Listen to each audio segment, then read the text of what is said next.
Yazi baqinisile abazi isiZulu uma ngabe besuke bethi kushawa edonswayo. I have never been this heartbroken for Makay on yesterday episode on Uthando Nesithembu. Uma uMusa ekhuluma indaba yokuthi uMakay has failed to do ayekade initially ekulethele ukuthi azokwenza kaMseleku, which means in a way, in a sense, she's useless.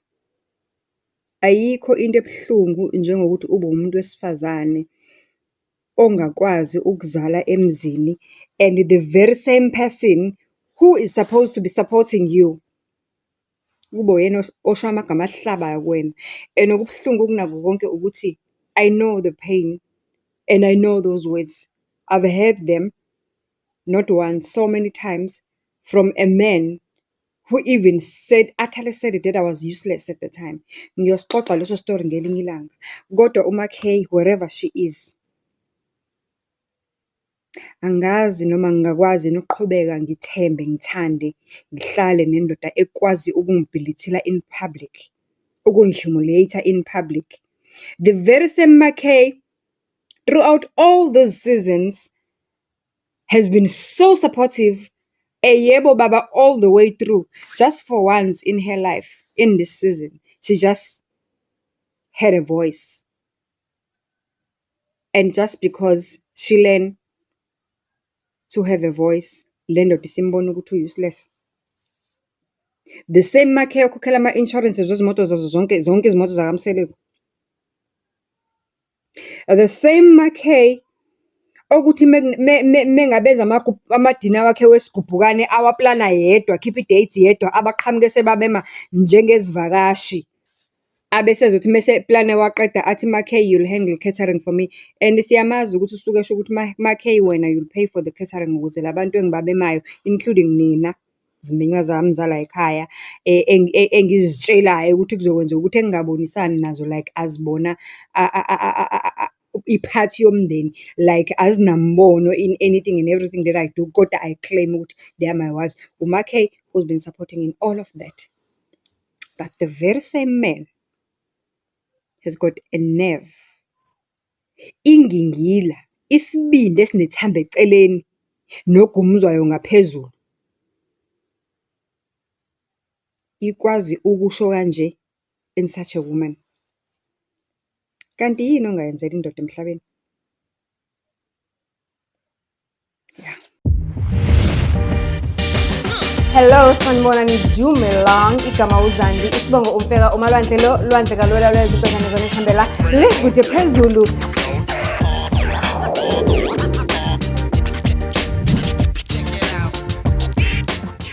Do join. Ngifike la senganele. And then uMusa azofuna ukuthi asenze sibelieve ukuthi yena uyinhloko yekhaya and uyawuhola ngeqiniso umndeni wakhe. Abafazi bakhe uyabaseva. Kodwa abafazi bakhe akabathathi notice. uMusa akayazi ngisho imizi yakhe ukuthi idinga ini. La kuhlala khona uSneh, everything is falling apart. La kuhlala khona uMayeni unezikhalazo, kodwa lo muntu usakwazi ukuthi azokutshela ukuthi ulethu number 5. And then bese sizoqanjelwa amanga kaya ngo number 5 ukuthi ulotsholwe ngey'nkomo ezingakhi. Kuthiwe ngisho nemvula mlomo iyinkomo. I'm special. I'm priceless. Oh my God. Lengane is so delusional. Uyabona nje obethuka iy'ngane zabantu nje uMusa ethi zi-delusional ngoba naku esaziyuza wayenzile wayifeza inhloso yakhe wayiqeda ngalabafazi bakhe abaphambili bokuqala. Uyabona umuntu o-delusional ngempela osazoyibona ukuthi into enjani oba delusional. Ile ngane incane iqeda kungena. Ezifake emshadweni wekhehla. Esathuswa ukuthi kufanele imnikeze amaphilisi engaka-understand ukuthi kufanele imnikeze amaphilisi. Ingichaza bayithi, hayi Nkosi yami umfana uzamile, ayibo khona umfana ona-50. Umfana ona-50 ukhona lapha kwi-picnic, bewabi lapha kwi-picnic. Ukhona umfana ona-50. Yazi le ngane into ezifaka kuyona Nkosi yami.